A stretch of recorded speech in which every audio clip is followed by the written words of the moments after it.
Hey everyone! In this video, I'll show you how to see your message requests on Discord using your PC.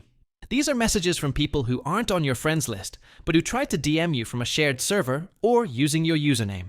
Let's walk through it step by step. Alright, go ahead and open Discord on your computer. This works the same whether you're using the desktop app or the browser version at discord.com.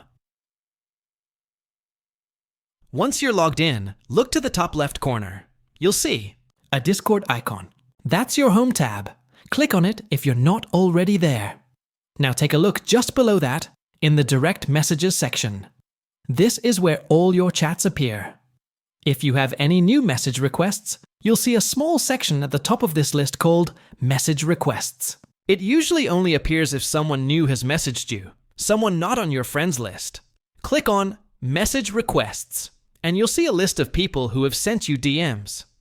Click on any of the messages to open and read it. At the bottom of the message window, you'll have three choices. Accept. This moves the message to your regular inbox and lets them continue chatting with you. Ignore. This hides the message but doesn't block the user. Block. This removes the message and stops that user from messaging you again.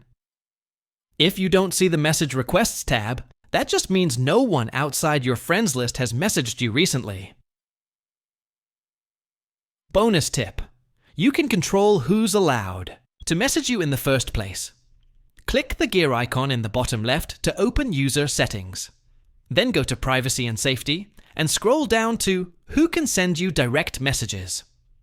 From here, you can choose to allow or block DMs from server, members, friends of friends, or even specific servers. And that's it.